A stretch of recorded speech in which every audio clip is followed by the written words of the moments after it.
donc aujourd'hui, donc vidéo diététique. Donc comme vous le voyez dans le titre, j'ai perdu pas mal de poids. Donc en tout j'ai perdu 25 kilos. Et donc la période vraiment où j'ai perdu a été 6 mois. Donc j'ai commencé début mars et j'ai arrêté de perdre du poids donc là avant la rentrée, donc début septembre. Donc j'ai perdu en moyenne 4 kilos par mois, donc ça a été très régulier le kilo supplémentaire, parce que si vous calculez 4 kilos par mois pendant 6 mois, ça fait 24 kilos.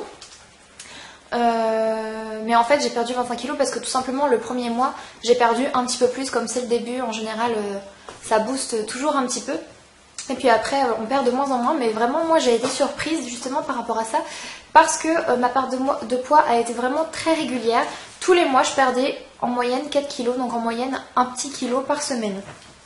Voilà, donc je vais vous expliquer tout ça, tout ce que j'ai fait, toutes mes astuces pour réussir à perdre ce poids sans ressentir de manque. Avant de commencer, ce que je veux préciser et que je trouve vraiment très important, ne prenez pas au mot tout ce que je vais dire, ne suivez pas forcément tous mes conseils. C'est une vidéo où je vais conseiller, où je vais parler de mon expérience personnelle, et je sais que certaines personnes, des personnes très jeunes ou des personnes qui peuvent être influençables et tout ça, peuvent regarder ma vidéo. Je ne dis pas de suivre exactement ce que je fais, je veux juste vous parler de mon expérience parce que j'ai eu beaucoup de questions à ce sujet. Mais surtout faites attention quand vous perdez du poids et que vous souhaitez perdre du poids. Faut surtout pas se priver au point de plus manger à sa faim, de se restreindre trop. Personnellement je vais absolument pas vous parler d'un régime type style Dukan ou je ne sais quoi. Le régime Dukan, il y a une période où j'étais dans cette optique perdre du poids à tout prix, où je l'ai testé et vraiment enfin encore une fois, pour moi je ne le conseille pas. C'est un régime qui est trop strict pour moi. Je le fais pendant quelques semaines et au bout d'un moment j'arrive plus du tout et c'est le gros craquage, et là c'est fini quoi. Donc je reprends le double, ça va pas du tout. Donc ça c'est vraiment quelque chose que je ne conseille pas personnellement. Ce que j'ai fait, donc d'abord il y a deux choses essentielles. Donc il y a l'alimentation évidemment, mais il y a aussi le sport. Donc le sport, je vais commencer par ça parce que c'est ce dont je vais le moins parler, mais c'est indispensable. Si vous ne faites pas de sport, votre perte de poids ne va pas être effective. Et votre corps, en fait, surtout si vous avez quand même pas mal de poids à perdre, enfin je dirais au-dessus de 15 kilos par exemple, même 10, si vous ne faites pas de sport, votre silhouette va vraiment se ramollir, enfin je sais pas si vous voyez ce que je veux dire, enfin faut garder un corps tonique, et pour ça faut absolument faire du sport. Parce que vous avez beau perdre du poids, si vous perdez du poids et que vous vous retrouvez avec de la peau qui pend, des muscles pas fermes, des choses comme ça, c'est pas la peine. Donc vraiment le sport c'est indispensable. Donc pour moi le minimum c'est 2 séances de sport par semaine. C'est ce que j'ai fait tout le long de mon régime. Et en moyenne je me tenais quand même à 3 séances par semaine. Donc j'essayais quand même au grand minimum d'y aller 2 fois. Et en moyenne c'était tout le temps 3 fois. Et quand je pouvais j'y allais 4 fois, voire 5, mais ça c'était vraiment rare. Et puis j'étais assez fatiguée quand même à la fin de la semaine. Donc comme sport je faisais, et je fais toujours d'ailleurs, donc un sport en salle. Donc c'est une salle de musculation avec des cours d'aérobic, de step, de danse de zumba, avec du renforcement musculaire. Et à côté de ça il y a aussi une salle avec plein de machines. Donc ça c'est vraiment la salle de fitness. Ça fait un moment que je suis inscrite dans cette salle. J'en faisais à l'époque où j'étais toute fine à mon adolescence, et puis j'ai arrêté vers l'âge de 16 ans et j'ai pris du poids. Et là donc j'ai repris, et faire du sport franchement, surtout dans une salle de fitness comme ça, personnellement je trouve ça super efficace. Ensuite ce que je recommande aussi comme sport, c'est tout ce qui va faire éliminer et en même temps se muscler. Donc par exemple de la natation, la course à pied si c'est votre truc. Personnellement je sais que la course à pied c'est un sport qui est super efficace, mais vraiment je pense que c'est le truc le plus efficace. Mais par contre moi j'ai un peu lâché l'affaire pour la course à pied parce que c'est vraiment pas mon truc quoi. Après je veux dire tous les sports comme du tennis, du badminton, enfin n'importe quoi, du foot, ce que vous voulez, mais c'est vraiment super important de faire au moins 2 fois par semaine du sport. Voilà, donc on va passer à la partie alimentation. Il faut savoir que ce que j'ai fait, c'est pas du tout un régime strict ni un régime, c'était vraiment un rééquilibrage alimentaire. Donc j'ai mangé de tout, parce que dans rééquilibrage alimentaire, il y a équilibre, et qui dit repas équilibré dit toutes sortes de nourriture. Donc j'ai mangé des féculents, j'ai mangé du sucre, j'ai mangé du gras, j'ai mangé de tout vraiment pendant ces 6 mois et même encore aujourd'hui. Je mange de tout, mais en quantité raisonnable et pas forcément trop souvent suivant la nature des aliments. Donc les 3 choses à surveiller, comme je viens de dire, donc c'est le gras, donc tout ce qui est beurre, huile, matière grasse dans les viandes, enfin tout ça, les crèmes fraîches, les trucs comme ça. Ensuite il y a le sucre, donc tout ce qui est chocolat, confiture, biscuits, tout ça. Et les féculents, donc pâtes, pommes de terre, riz, qu'est-ce qu'il y a d'autre comme féculents? Les petits pois aussi, donc ça c'est des féculents. Bon, c'est des féculents qui sont vraiment pas très caloriques, mais ce sont des féculents. Ces 3 catégories d'aliments sont importantes et il ne faut pas les supprimer. Tout simplement parce que déjà notre organisme en a besoin et que si vraiment on les supprime totalement, au bout d'un moment on va être frustré et ça permet pas de se perdre du poids dans la durée, quoi. Donc c'est pas possible, il faut quand même en manger. En fait, il faut vraiment que ça devienne des bonnes habitudes. Quand vous mangez, c'est... Je sais que moi, avant de commencer mon régime, en fait, ce pourquoi j'avais grossi et pris du poids, c'est que je mangeais mal. Je mangeais vraiment pas du tout équilibré. Je mangeais tout le temps des féculents, tout le temps du fromage, des biscuits, des choses comme ça, et peu de légumes, peu de fruits. Je buvais pas beaucoup d'eau.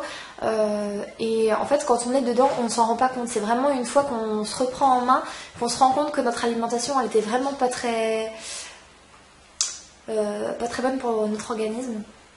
Donc voilà, c'est vraiment des bonnes habitudes à prendre et croyez-moi, si moi j'y suis arrivée, tout le monde peut y arriver parce que j'étais vraiment à un stade où je faisais n'importe quoi et je m'en rendais pas compte et ça allait pas et je craquais et plus je me disais qu'il fallait que je mincisse, plus je m'empiffrais. Et pourtant aujourd'hui... J'y suis arrivée et pourtant quand j'ai commencé à faire ce rééquilibrage, je me suis pas dit ça y est, je m'y mets, c'est sûr je vais y arriver, je suis à fond dedans. Non, pas du tout. Quand j'ai commencé, je me suis dit bon allez, aujourd'hui je vais essayer de manger équilibré et finalement j'ai jamais lâché l'affaire. Donc voilà, c'est vraiment ça, faut toujours rester motivé. Tous les jours, faut y penser, faut penser à notre motivation. Comme je dis, il faut que ça devienne une bonne habitude petit à petit. Lipides, donc tout ce qui est gras, je vous conseille d'utiliser de l'huile d'olive pour tout ce qui est salade, des trucs frais, faire cuire de la viande à l'huile d'olive et tout ça si vous aimez. Sinon, vous pouvez prendre de l'huile de colza par exemple, mais personnellement, je préfère l'huile d'olive. Après, tout ce qui est beurre, utilisez du beurre style oméga 3, là, pas vraiment les trucs de beurre... les gros pavés de beurre là, habituels, quoi, les trucs classiques. Moi j'aime bien utiliser les trucs oméga 3, les barquettes oméga 3, sachant que j'aime bien le goût en plus, donc voilà. Et après tout ce qui est viande grasse, en fait on peut en manger par exemple des saucisses, des tomates farcies avec de la farce dedans et tout, c'est des viandes qui sont quand même grasses, mais que j'ai mangé pendant mon rééquilibrage. Par contre, à privilégier le midi. Le soir, je mangeais pas du tout ce genre de viande, c'est vraiment beaucoup plus light. Et par exemple, si je me faisais cuire une saucisse, j'en faisais une, quoi, j'en mangeais pas 3. Il faut vraiment habituer à limiter les quantités d'aliments qui sont riches. Voilà. Ensuite, au niveau des sucres, donc ça, c'est vraiment le truc pour lequel en général on craque tout, donc tout ce qui est chocolat, biscuits, confiture, le Nutella. Alors ça par contre, le Nutella j'ai vraiment évité, c'est vraiment en cas de j'en ai marre, faut que je prenne une cuillère, mais sinon j'ai vraiment évité d'en manger. Donc tout ça, je vous conseille de le garder pour le matin, donc vous pouvez en manger de temps en temps, il n'y a pas de souci.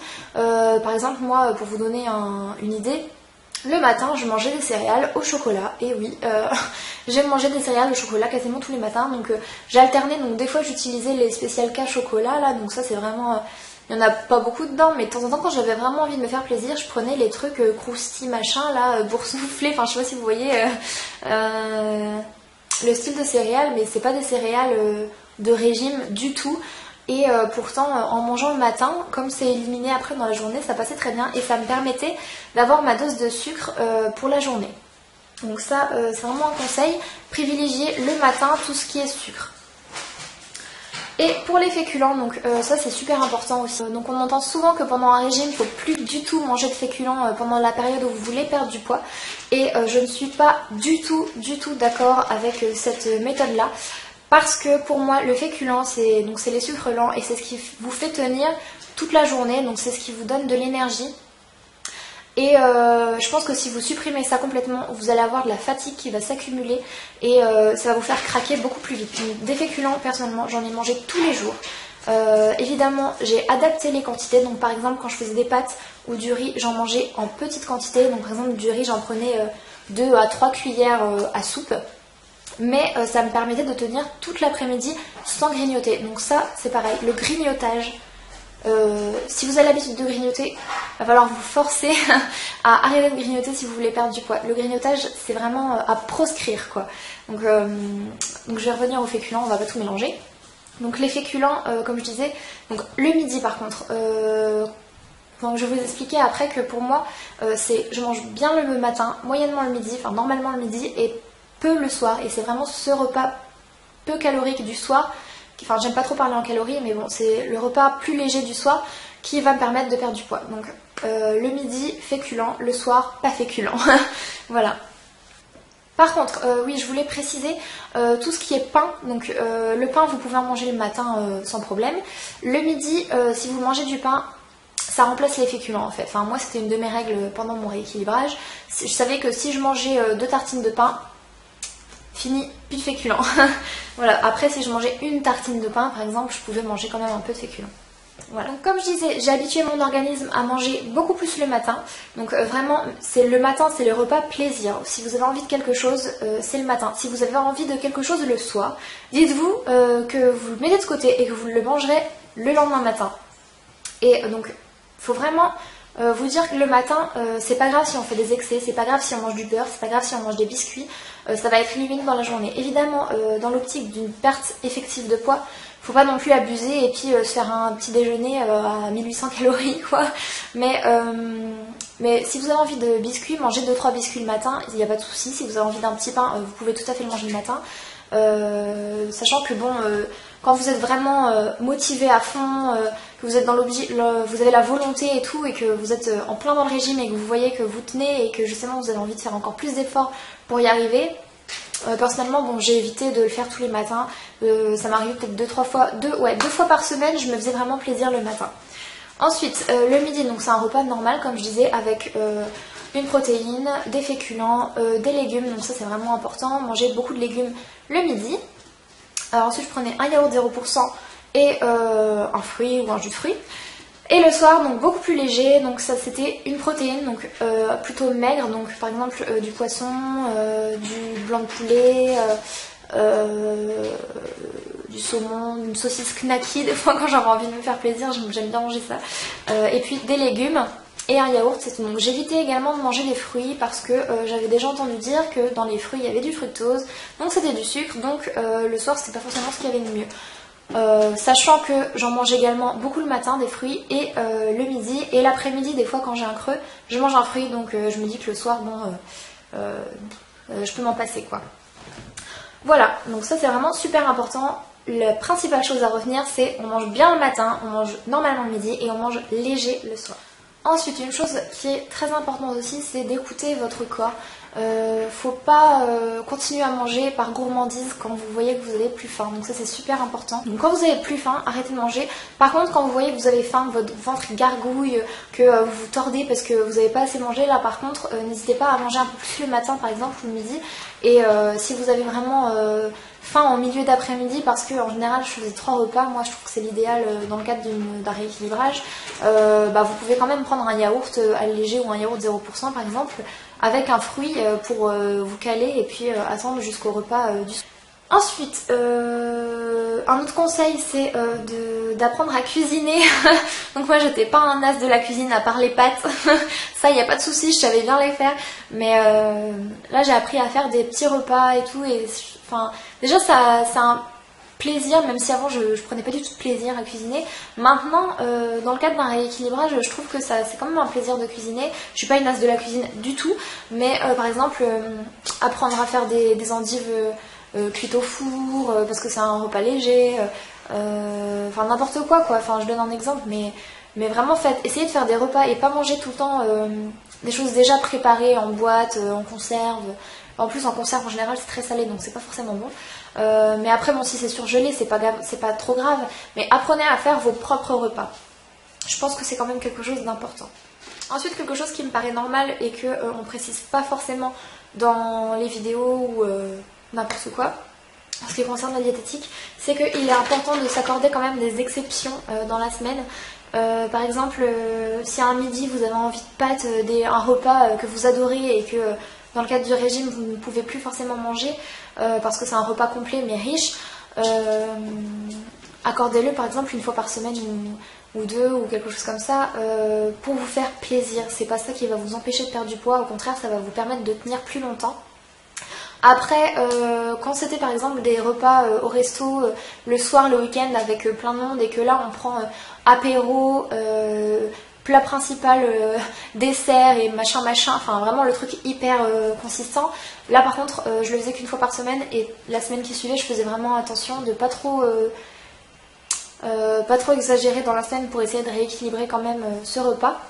Mais sinon, dans le cadre d'une semaine normale, une fois ou deux par semaine, je me faisais quand même un plat qui me fait plaisir. Voilà. Ensuite, un conseil qu'on donne tout le temps, et ça, c'est important, c'est de boire beaucoup, donc boire 1,5 litre par jour. Donc ça, 1,5 litre, franchement, je le dis honnêtement, j'ai un peu de mal à boire 1,5 litre d'eau par jour, moi. Si je bois 1 litre, c'est déjà bien. Mais je pense que c'est quand même important, rien que pour votre peau déjà, et pour éliminer tout ça, enfin 1,5 litre par jour. Ça, c'est le truc véridique, mais que je sais pas forcément, mais que je vous dis quand même parce que c'est important. Ensuite, comment j'ai suivi ma perte de poids? J'ai se peser une fois par semaine et personnellement je le notais sur mon petit cahier et tout, une fois toutes les 2 semaines. Quand j'ai commencé, donc je faisais 93 kilos et je fais 1m76. Donc j'étais en obésité légère, je crois. Je crois qu'au-dessus de 93, en fait, j'étais en obésité. Donc j'ai déjà fait plus de 93. Le poids maximal que j'ai fait, c'était 96. Ouais. Et on peut s'en sortir, il n'y a pas de souci. Parce que quand j'y repense et quand je me revois, je sais pas, ça me fait bizarre. Mais bon, ça c'est la période qui fait ça. C'est parce que je viens de perdre et que je suis encore en stabilisation. Mais bon. Bref, donc je faisais 93 et mon premier objectif c'était de perdre 10 kilos pour l'été. Donc l'été c'était le 21 juin ou le 20, je sais plus, enfin le 21 il me semble, donc fin juin. Donc mars, avril, mai, juin, je m'étais dit 10 kilos en 3 mois. Donc c'est quand même... non, en 3 mois et demi même. Parce que c'était début mars que j'ai commencé. Donc je me suis dit que c'était possible, que j'étais capable de le faire, étant donné qu'en plus j'étais dans une période où j'avais pas... où j'étais pas beaucoup occupée, donc je pouvais m'y consacrer, aller à la salle de sport, préparer mes repas, aller faire des courses en fonction des repas que j'avais voulu faire et cuisiner pour vraiment faire des plats arrangés pour que ce soit pas trop lourd, etc. Donc ça, c'est vraiment mon principal objectif et je l'ai relevé comme j'ai perdu 4 kilos par mois. Donc ça vraiment, une fois que vous voyez que vous vous êtes donné un objectif, parce que quand même 10 kilos en 3 mois, comme ça on se dit ouais je sais pas si je vais y arriver au début, on sait pas quoi. Et finalement quand on voit qu'on y arrive, c'est vraiment, ça remotive et ça donne envie de continuer. Donc ça c'est important de se donner un objectif, mais un objectif qui nous paraît bien sans être impossible quoi. Ensuite, donc le deuxième objectif c'était de perdre 3 kilos par mois jusqu'à la rentrée, donc ça me faisait arriver à 75 kilos il me semble à la rentrée de septembre. Donc, mais en fait ouais, ça a vraiment été plus vite que ce que je voulais au début, sachant que ça reste 4 kilos par mois, donc ça reste une perte de poids pas trop rapide je trouve. Enfin c'est la limite, plus de 5 kilos par mois ça commence à faire beaucoup si vous... Enfin ouais, ça commence à faire beaucoup parce que après votre peau elle a pas le temps de suivre et de se raffermir en même temps. Enfin je pense. Déjà là, quand j'ai commencé le régime, j'avais vraiment peur que mon corps devienne tout flasque. Ça c'était vraiment la crainte, mais vraiment donc j'ai utilisé des crèmes minceurs, des crèmes raffermissantes et tout ça. Donc ça, je vous en parlerai peut-être dans une autre vidéo. Je suis pas hyper convaincue, j'ai pas vraiment d'avis précis parce que je pense que le sport joue beaucoup plus que les crèmes. Après c'est vrai que le fait de masser sa peau ça raffermit je pense, mais bon j'ai préféré quand même les utiliser parce que comme j'avais peur d'avoir une peau distendue, je voulais le faire. Donc ça c'était pour me rassurer psychologiquement aussi quoi. La phase de stabilisation va vraiment être difficile. Donc là moi en ce moment, donc ça fait 1 mois que je suis en stabilisation, sachant que comme j'ai repris une activité qui me prend beaucoup de temps, j'ai beaucoup moins de temps pour me faire à manger. Donc le sport, je prends le temps, j'ai pas forcément le temps mais je le prends quand même, c'est vraiment pour moi c'est une priorité. Donc ça, stabilisation c'est vraiment, enfin pour moi c'est l'étape la plus difficile, c'est plus dur de stabiliser son poids que de perdre du poids. Parce que quand vous êtes dans l'engrenage, je perds du poids, je mange comme ça, j'ai mes repas, je sais que le matin c'est ça, le midi c'est ça, le soir c'est ça, ça va, il y a la volonté, mais on peut s'y tenir quoi. Enfin, c'était plus facile pour moi de me tenir à ça que maintenant, comme je suis en stabilisation, je commence à remanger un petit peu plus de féculents, je me fais un petit peu plus plaisir, mais du coup, j'aurais vite tendance à repartir dans mes mauvaises habitudes. Donc ça, faut vraiment faire très très attention. Si jamais ça vous intéresse, je peux vous tenir au courant de ma phase de stabilisation. Et puis, de toute façon, je pense que j'ai oublié des choses parce qu'il y a tellement de choses à dire que je pense pas avoir eu le temps de tout dire, même si la vidéo à mon avis va être relativement longue. Excusez-moi pour le temps de la vidéo, mais j'avais beaucoup de choses à dire. Donc voilà, j'espère que cette vidéo vous aurait été utile, peut-être que je vous aurai motivé pour avoir la volonté d'y arriver, et retenez que si moi franchement j'ai pu y arriver, vous devez être capable d'y arriver parce que les craquages ça arrive et que le principal, le plus important, c'est de savoir se reprendre et de retourner dans l'optique. Je mange équilibré, je fais attention, je fais du sport et ça va le faire. Voilà, donc j'espère que cette vidéo vous aura été utile et que vous l'aurez appréciée. Et je vous fais de très très gros bisous et je vous dis à très bientôt. Ciao!